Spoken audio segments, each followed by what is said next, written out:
Let's hit the high road.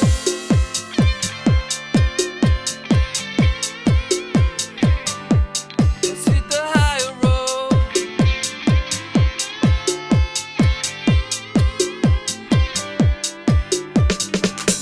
It's the first touch, strong connection. It lays deep in your soul. Feel the kindness strongly coming. 'Cause you can achieve your goal. Let's hit the high road.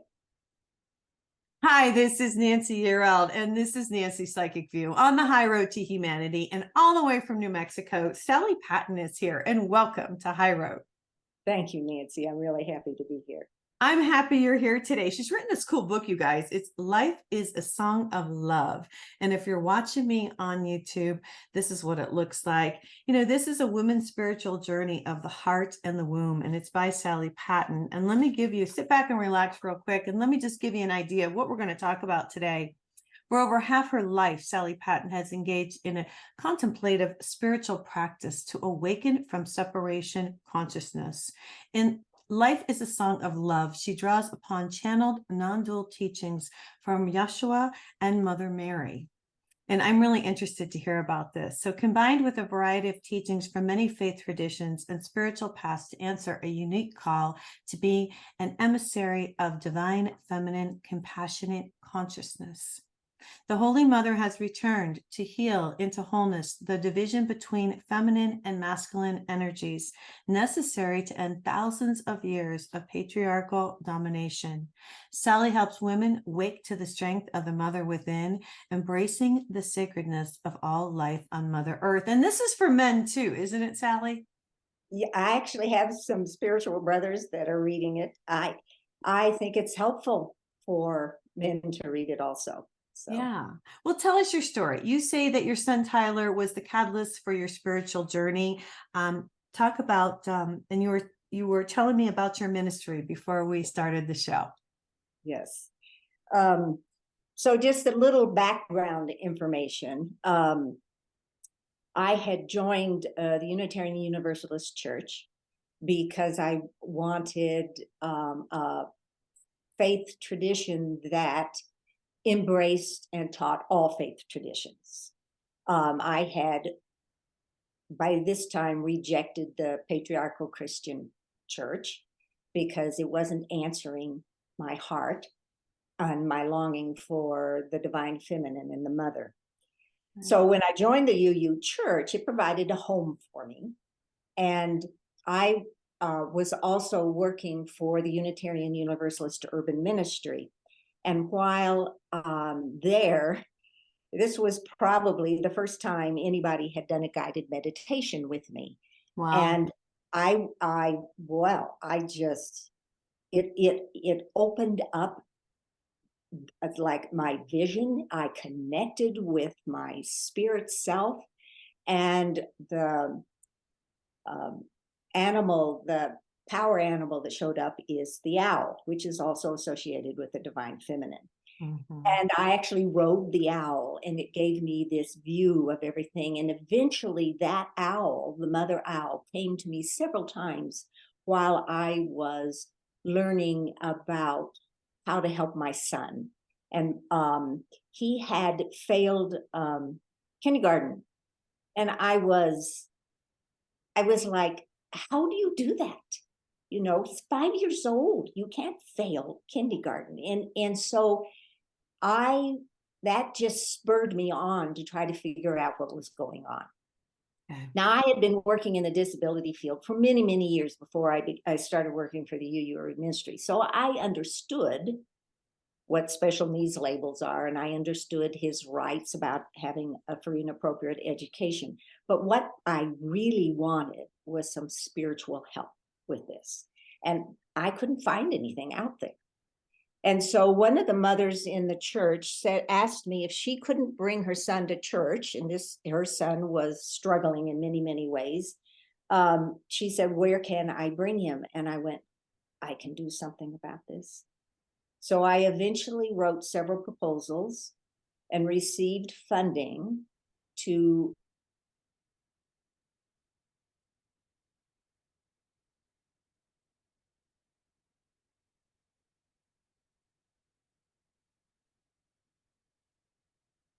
looking at the children we label as special needs as not kids that we need to fix, but that children that have gifts to offer the world. And Right. I also discovered that I needed to do my own spiritual journey, that this wasn't Tyler's problem. I needed to do my own spiritual journey. So that's what I meant that he launched me on my spiritual journey. It's Yeah. when I seriously, seriously returned to the longing in my heart. So what I was after doing is, and found, I wrote a book called Welcoming Children with Special Needs into Our Faith Communities. And I found that if we can create a church community around one child, to create a beloved community, that the entire adult community changed also. And it became a beloved community for everyone in the church. That's wonderful. That became my ministry for, I believe that book was published in 2002, and I stopped doing that ministry in around 2013. It was after we had moved to New Mexico from the Boston area. Yeah. So that's what I meant about my son. And I tell you, it was an amazing opportunity for me to start this process of a heart-centered spirituality that sees that everyone is spiritual and that absolutely everyone that no one needs to be fixed.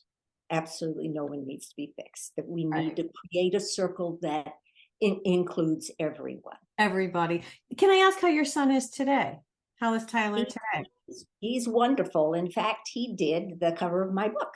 Oh, okay. Well, it's fabulous, you guys. And if you're watching me on YouTube, this is what it looks like. Wow, it's really cool. It's got the snake and it's got the egg and it's like the womb, isn't it? Yes, it is. That's a cosmic egg, and it's in front of a labyrinth, which I'll explain in a little while. And the cosmic egg always has a snake wrapped around it. This symbolizes rebirth and transformation. The egg symbolizes the cosmic womb of oneness and unity. And in his mouth are the rose for Mother Mary and the lily for Mary Magdalene, which was my symbol of the divine feminine. Right. Well, I want to get, I have a lot of questions for you. Okay. And the first one is, well, you were doing, before we get into the labyrinth, you were talking that you had a experience with Kuan Yin. And if people don't know who Kuan Yin is, it's like the female, I always kind of look at her as like the Asian Mother Mary or something like that. I don't know, but talk about Kuan Yin, because I have a statue of Kuan Yin. I don't know if she's behind me or where she is anymore, but I do have her. Talk about this, because not a lot of people do. Yeah, Kuan Yin is what I feel is the goddess of compassion. Okay. And I was in another guided meditation. I've learned to do them with myself, and because that opens up a lot for me. So I was in a guided meditation with Kuan Yin, and it involved my 6-year-old self, my inner child. Okay. And when I was holding my 6-year-old self and realizing that the shadow is kept within our inner child, right. All the stuff that we have shoved away forever. I mean, I shoved away my feelings forever, and I could be very, very calm because I just kept shoving everything down. Well, my 6-year-old self handed me a blank book with the title, Life is a Song of Love. Yeah. And so when I came out of the vision and so forth, I was like, well, that's a very cool title, but I really don't want to write another book. Yeah.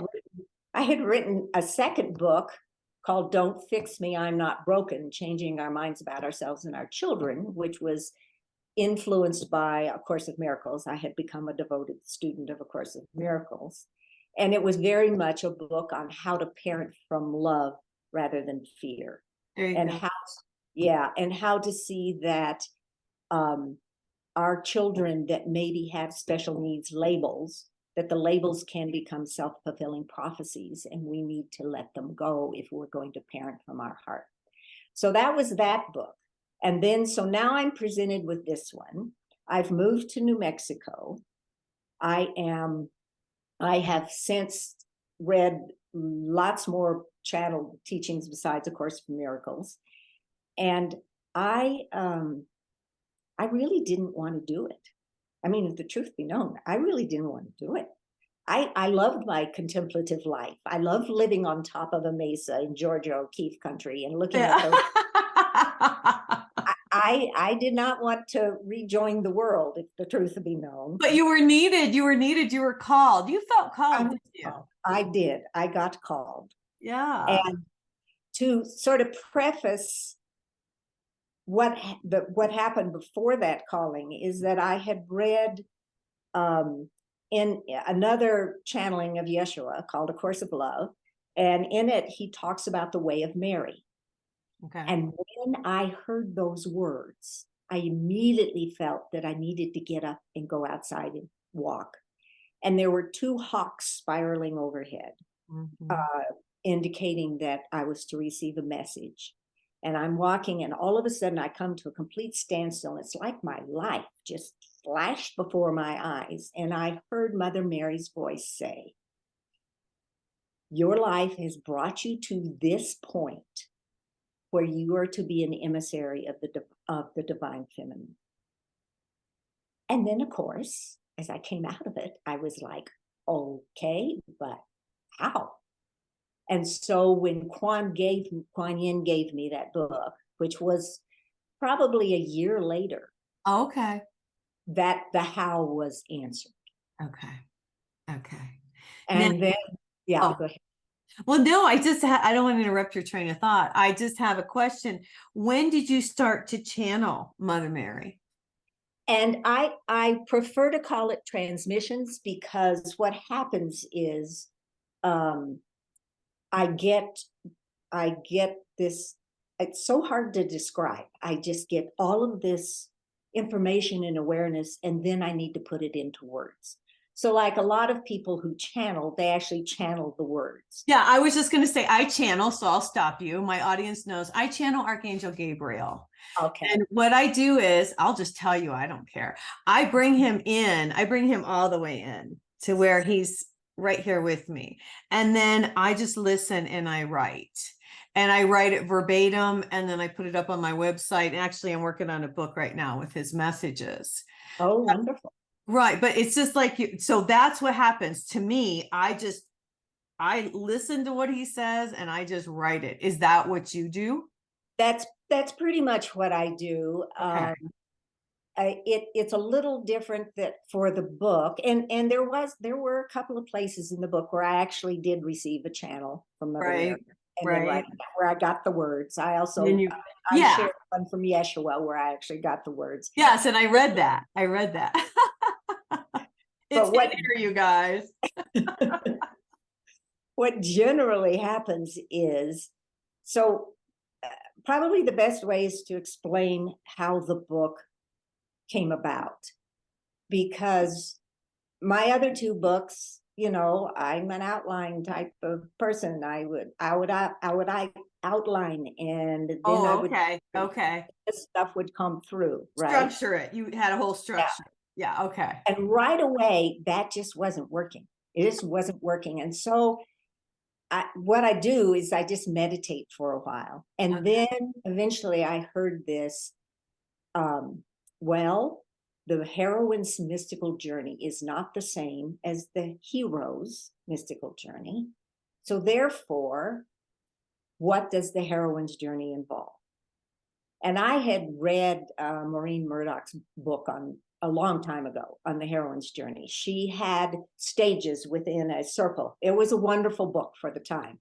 But I'm like, that's not what I'm hearing. That's not what I'm hearing. And all of a sudden, oh, this requires background too. You know, the divine feminine weaves. It folds in and out. It's not linear. And so I don't rest in that linear space very much anymore. Right. So when I'm trying to put all of this together for people, I forget linearly what happened. Gotcha. So I need to at least provide the background for the labyrinth. Gotcha. I started walking the labyrinth long before I moved to New Mexico. Did you? Okay. Yeah, I don't sit very well for a very long time. I have to move. I mean, I'm moving now and so the labyrinth became a meditative walk for me. Right. Which took care of this need for me to move. And it also centered me. And so I just continued walking the labyrinth. And I had this vague knowledge that it was about the Holy Mother, that the labyrinth was about the Holy Mother, but I really hadn't thought too much about it. When I got to New Mexico, I live in a place on top of a mesa. I have all this land, and all of a sudden I went, I can create a labyrinth. Oh. And I created this labyrinth. I'm looking at it right outside my window here. Okay. Underneath Cerro Pedernal, which is the mountain that Georgia O'Keeffe painted over and over again. Yeah. And out of the absolutely stunning colored rocks of New Mexico. And so my husband was an engineer. He helped me figure out how to lay it out. It's a Chartres cathedral style 11-fold labyrinth, so it's big. Okay. And I created it.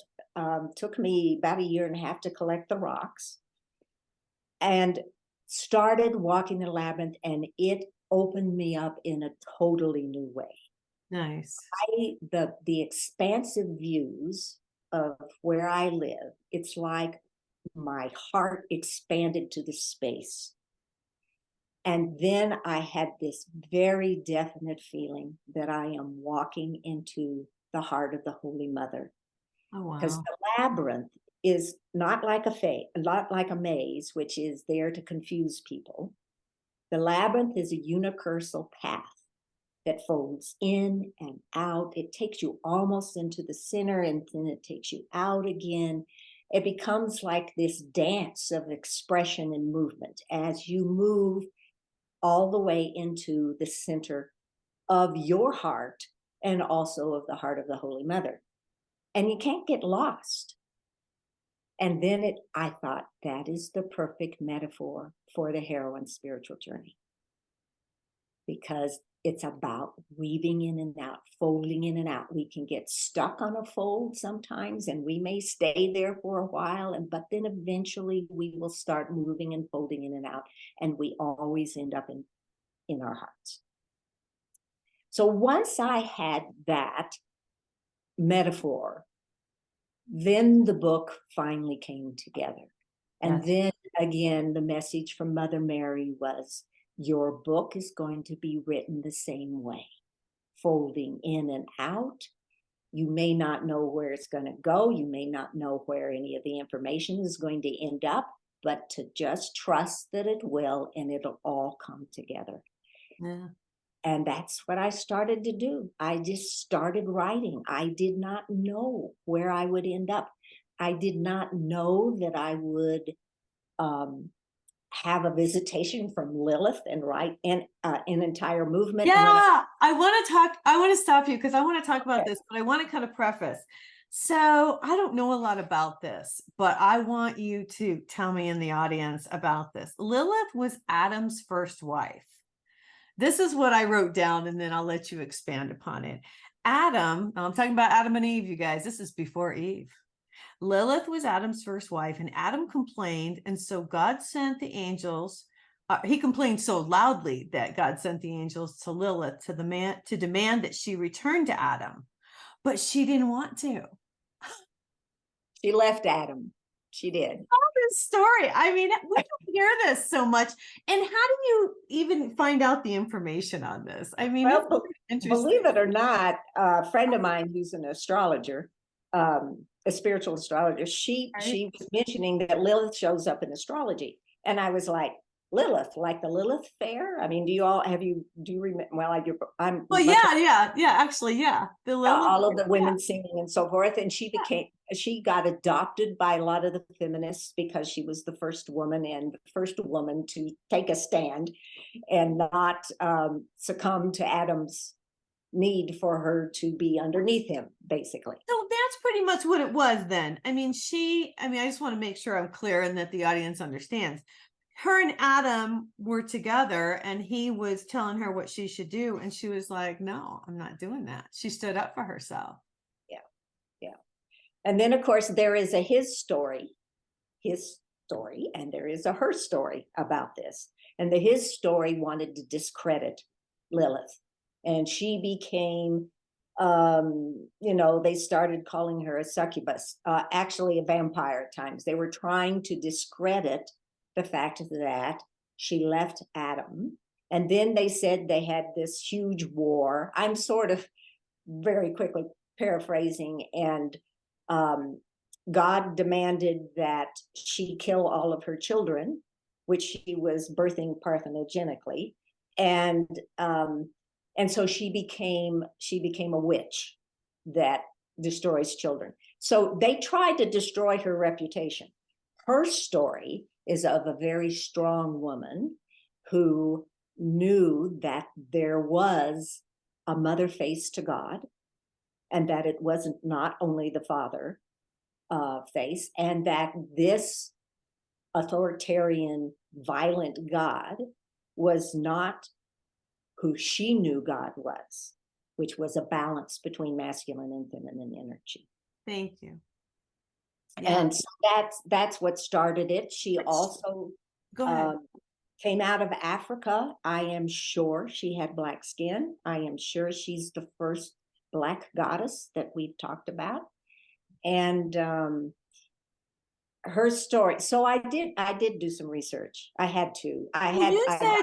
You said that she was banished to the Red Sea, and I kind of wondered if you would elaborate on that. You say that God banished her to the Red Sea, and then it says she formed a snake, and she formed into a snake, and she's the one that convinced Eve to eat the apple. I was like, what? Talk about this. Okay. That's true. And that was also to discredit her. But in many ways, she and Eve were sisters, right? Okay. And she was trying to help Eve. Her story would be she was trying to help Eve because eating the apple actually brings in a lot of wisdom and so forth. We can interpret things from how they tried to repress the divine feminine and the Holy Mother face of God, or we can see the true story. And of course, all of this is, myths can lead to understanding. Mm-hmm. And who knows? I mean, Lilith is recognized in many, many faith traditions. And I'll have to admit, I have forgotten some of the research that I put into the book. No, I'm just, I have to say it was what really stood out to me more than anything, because I've always felt intuitively that there should be a balance, and you also talk about this in your book where, we all the women try to be like the men. And I can relate to that. I got into the real estate industry in Albuquerque for many years.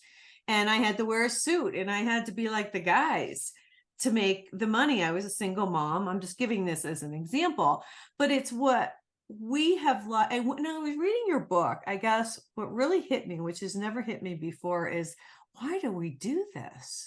Why in the world do we do this? Well, there's a lot of theories about that. And a lot of it comes down to a lot of the whys of why would we keep incarnating to an earth that is so violent, and there's so much trauma and so many wars and all of that. So the answer that feels right in my heart is that at the soul level, remember, God is, there's not a definition for God. I mean, God is the all that is. I mean, it's not a person up there. What we've been taught. Well, So we've been taught we were made in his image, is what we were yes, taught. right, right. Okay. So, and the only truth in that is that yes, we come from the cosmic mother's womb, and the divine feminine is what gives birth. We're creative. We have an immense amount of intuition and creative abilities and wisdom, and that comes from the Holy Mother. But for patriarchy and the power over paradigm to take hold, they had to suppress and pretty much get rid of all of the wise women in the world. And so over thousands of years, we were afraid to speak our minds. I mean, I think a lot of people talk about the burning times as Well, yeah, I was probably burned as a witch. Because, but we're back. So We are here, Sally. we are here and we're not going anywhere. No. So what they're saying is that at the soul level, both the masculine and feminine energy agreed that we would experiment with this idea of being separate from God, and that the purpose was for the masculine energy to feel what it's like to lose their heart and their feelings so that they could ascend and descend once again into their heart in a new way. And so the women agreed to let this happen. And I think probably, at least my feeling, and a lot of women that I talked to about this, is that we had no idea it would get this bad. Well, okay, I want you to repeat that. I want to understand this. So we agreed to let them be on their own, not influence them, let them go to God themselves without our influence. Is this right? And Yes. they've totally botched it. They have. But maybe that's why we did it. Yes, well, that's possible. I'm sorry. Well, I've always said I do believe that this is the process of transition that we're in now. It may look really bad out there, and it is. However, everything below the surface has to come up to be healed in the light of the universal mother, father, one. right. And I'm going to stop you for a second. And I want to tell you something, and I'm going to tell the audience too, because, and let me just tell everybody, thanks for watching the show all the time. And thanks for, I bring such great guests in, and thanks for supporting us, because every guest that's been coming on the show in the last couple of years, really the last year, I say more than anything, has talked about going within.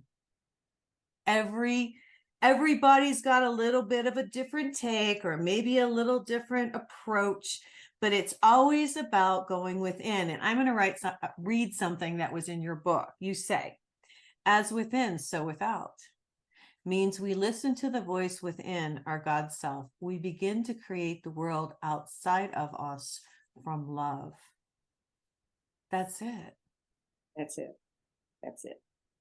And the only opposite of love is fear. Right. And I don't know who created it, but it wasn't from God. No, we created the fear. Right. That's what I think too. I think some people, I had a lady on the show, oh God, and she thinks it's a dark entity that created the fear, but I think it was humanity that created the fear in itself. It did. But remember, because we are all sons and daughters of the Holy Mother Father, that the Holy Mother Father enfolds everyone. That's right. So and that means enfolding the fear.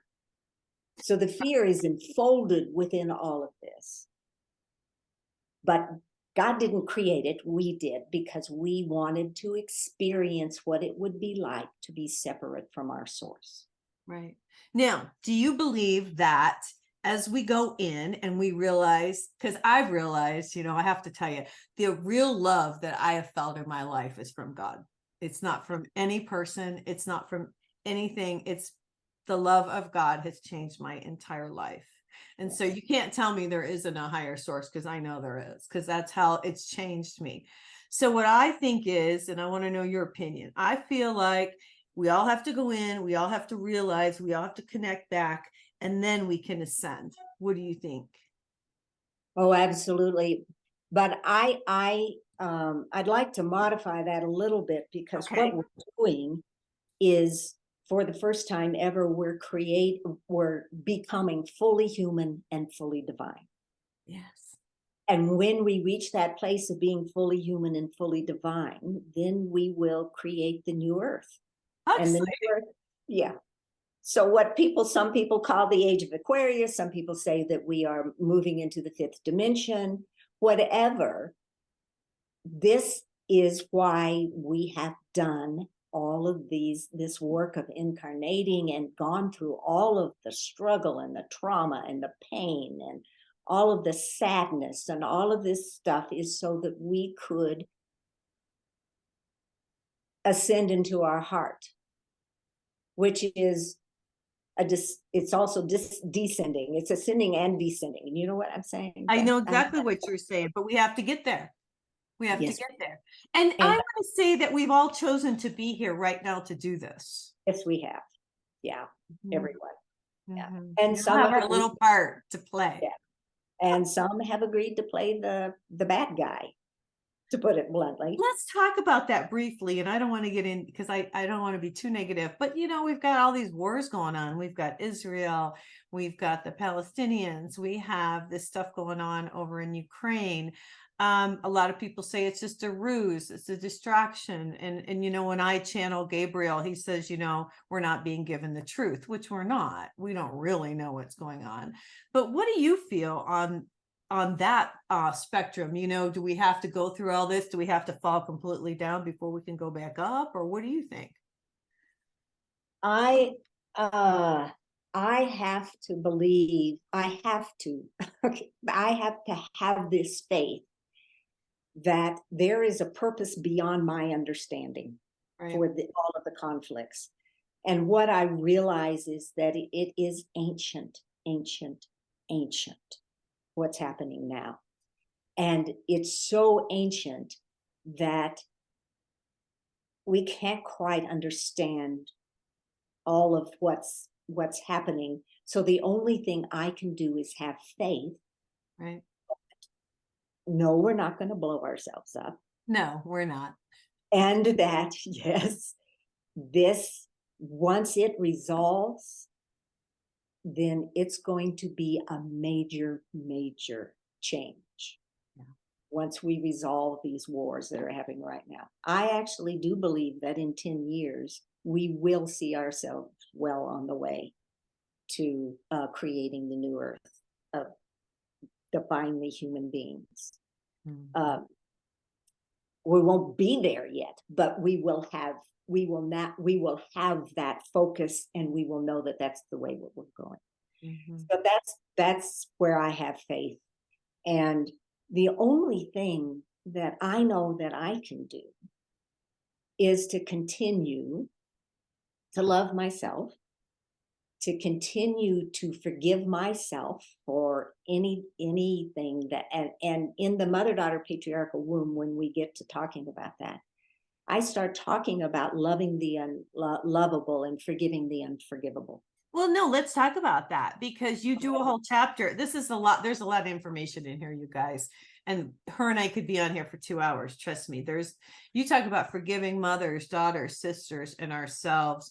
And, it's true. We have to, let me just say this. And then somebody said to me, I was talking to a girlfriend of mine, and she said, astrologically right now, she said, we've got like 6 months to forgive all these different people. This is the time that we're supposed to forgive. And I was like, yeah, that kind of makes sense, because this person keeps popping into my head and this person keeps popping into my head. And as they do now, I'm like, oh, maybe I never forgave them. And so I'm making a effort to say, oh, I understand. Maybe I didn't, for whatever reason you did what you did. I'm not going to take it on. Do you know what I mean? And it's releasing. But what do you know about that? And what do you know about the forgiving? Like, what did Mary say about forgiving and all of that? Well,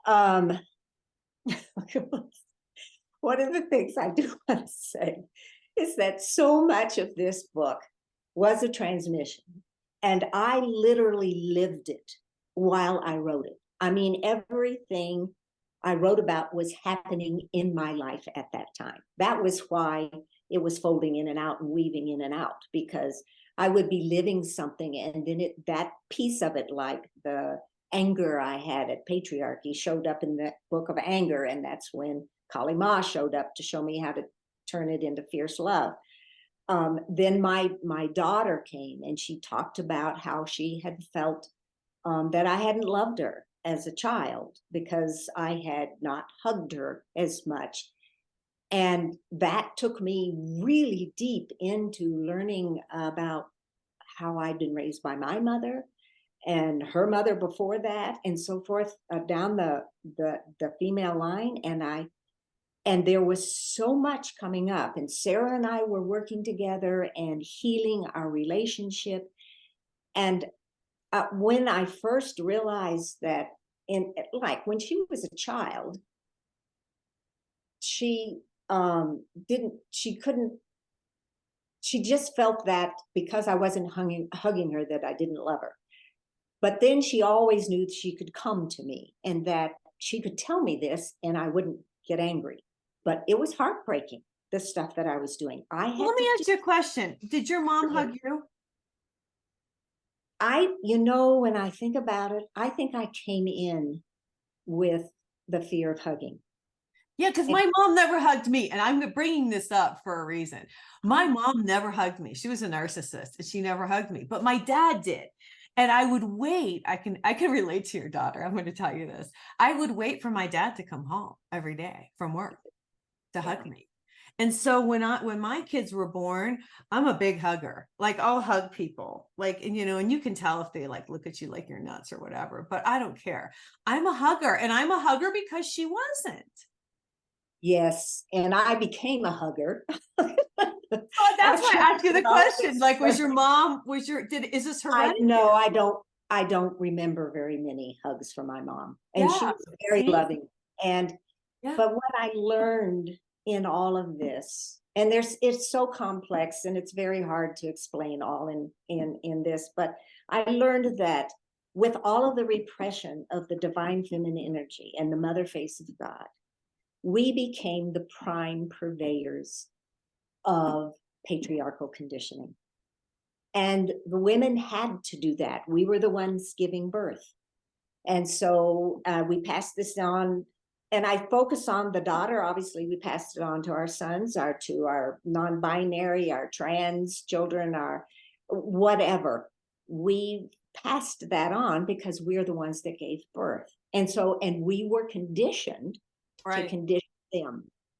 And we became, when we lost all of that wonderful wisdom, all of that nurturing, wonderful wisdom, our connection with Mother Earth, all of that, we became angry. Right. And we were fearful of men. And we became afraid of men. And we, for good reason, we became afraid of men. And we look for their approval. Yeah. Yeah. And, so that's the domination. And so now that the divine feminine energy has returned, then women are beginning to heal themselves from victimhood. Okay, when you say it's returned, how has it returned? How has it returned? How do you know it's back? Because of all of the energy that's pouring down on us now. Okay. Tons of energy. Just if you feel into it, it is extraordinarily loving. And it's enfolding all that is happening right now.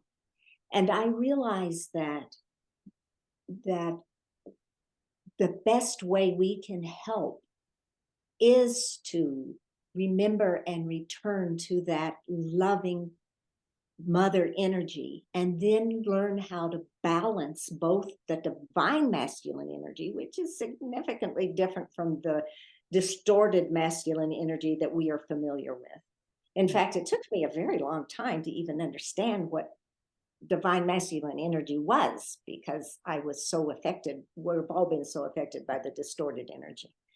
But when we bring balance inside of ourselves and understand that our masculine energy is protective, and it is also it's also the clarity that we need, and it's the grounding that we need for the chaotic feminine energy to create and manifest, has to be grounded. And so we need to be grounded in our masculine energy, so that now that our wisdom and creative and wonderful, wise women energy is returned, we can now manifest the new earth. And this also needs to happen in men. They need to do the same thing. And in many ways, I think patriarchal conditioning has, in some ways, serviced them even worse than women, because they lost hearts. Well, yeah. Well, I just feel like men are lost. I really do. I feel that way a lot. And, I'm not trying to make a separation. It's what I see. It's what I feel intuitively. I see that, there are so many women that are so disgusted with men that's why we see women with women, which is kind of, to me, not how it's supposed to be. And because it's like the men have not stepped up. You see so many fathers who father children, and then they don't step up to take care of them. They leave and they go try to find themselves. And when they can't find themselves, it's usually, a bad deal. They end up drugs or alcohol or something like this. I don't feel like my father was more of a manly man, I always felt like, he had good morals and principles and things like that. And I just feel like the male has really lost some of that. Well, they certainly have. If you think about it, for our sons, I mean, they were taught not to cry. They were taught to stuff all of their feelings. Of course, we stuff it also. So that's there. But yeah. But they had to lose their heart and their feelings in order for them to carry on all of these wars. There's no way they would do that unless that had been so suppressed inside of them. That's true. And so because we are women, we always, not all, I mean, really, there's a whole range of women, and we've all been angry for a very long time. Right. Some women have managed to heal that anger into fierce love. And some women never became that angry that they became toxic. But there are a lot of toxic mothers. There's a lot of bitter people a lot of bitter women out there. There are. So I definitely do not want to make the guys the bad guys and the women the good girls. But yeah, that's kind of what it's become, though, to be straight with you. I mean, that's how I feel. I feel like, I don't know, I just feel like women are so wise. And if women were, this is what I really feel intuitively, and I just feel this way. If women were running things right now, we wouldn't have these wars, because some women would still, look at some of the women that we have. That's true. But the compassion, you talked about compassion, and when you have compassion, I don't know, there's a lot of craziness going on in the world, and we can't solve it all here on the program today. But I will say that I feel women are very wise, and that we are not given credit for our wisdom. Absolutely. We're not given credit. And in fact, if you realize that the men that are in power and want to hold on to separation consciousness, I feel like they're holding on like I agree. Is that they're scared to death of the compassion and the chaotic wisdom of women. I mean, it scares them to death. So that's one of the reasons why everything feels like it's going backwards. But I really feel like it has to go backwards before people feel that, oh, this is not what we want for us on this earth. Right. And to do it in a different way rather than just having wars and fights and conflicts. Right. It's got to get worse before it gets better. I'm really glad you put this together. This was a labor of love, I'll say. Yes, it was. Yes, it was. I can tell. And it really changed you. I mean, talk about that real quick before we get out of here Oh, today. I can absolutely say I am not the same person I was when I started writing the book. I mean, when I was writing the book, I was having severe back pain, and sometimes I would just have to crawl around on the floor. And that's when I realized I had stuffed so much in my life into the shadow and into the back. And so that required an immense amount of healing. And that happened in the book. I kept, and then this mother-daughter patriarchal wound. When I started the book, I didn't have a clue what that was. And in fact, not very many people do. More and more women are now writing about it. But when I started, I could only find one therapist that would talk about the mother-daughter wound. So it's really that healing that I have been doing and still doing with my daughter was major, opening up ways to forgive myself, ways to forgive others, ways to have compassion for all of us who've been conditioned. I mean, we cannot have been on this earth for so many lifetimes without having been conditioned into the separation consciousness. And I call patriarchy as a tool of separation consciousness. Mm-hmm. I think though, I'm very positive. I really feel like this is it, we're at the tipping point. I really do. I feel like, because I interview so many people and I'm so excited to see a change. And even though there's so much craziness, I see the change coming. Do you? I do too. I do too. Yeah. All right. Well, you guys, all right. Now, if people want to get in touch with you, do you have a website? Yes. And I just revised my website around the book.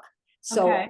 almost all of the information on my website is about the book. So it'll provide, stuff like fierce love and the patriarchal wound, and all of that is in the website too, sort of glimpses of it. So it's Life of a Song, a Life is a Song of Love.com. No, it's No?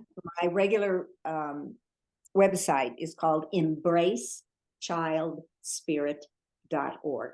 Okay, embrace. I'm going to put this up for people. Childspirit.org. Wow, you've done some phenomenal work in your lifetime. I'm so glad you came on the show today. Oh, no, you really have. God bless. You've done some really amazing stuff. You guys, Sally Patton, Life is a Song of Love. And it came out November 1st, yes? Actually, it came out the end of October. It was a few days early. So, okay. Well, yeah, you can Amazon, Barnes and Noble. I understand it's at some independent bookstores. I don't know which ones, but cool. Well, thank you for putting it together, and thank you for talking about the divine feminine and talking about the balance. We really need to get the balance back. Yeah, thank you, Nancy. I really appreciate being on the show. You're welcome. Hey, before we get out of here, you guys, I have to talk about my events. I'm very excited. So in February, I'll be in LA the 9th through the 12th. On the 10th, I'll be talking at the Conscious Life Expo. I'll be teaching you how to connect with your guardian angel, and I will be talking about spiritual law. And then in March, I will be Boca, Deerfield Beach, Florida, and I'll be at the New Life Expo, and I'm going to be speaking again about spiritual law and talking about how to connect with your guardian angel, because everybody has one.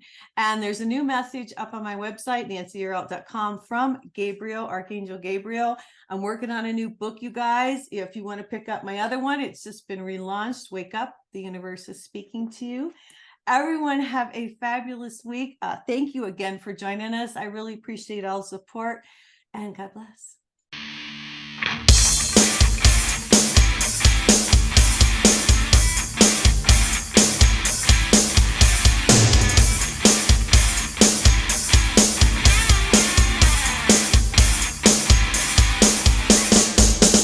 Hold your head high, the world is coming. Watch the colors lift your soul. Connect the dots and keep the motion. Can achieve your goal. Let's hit the high road.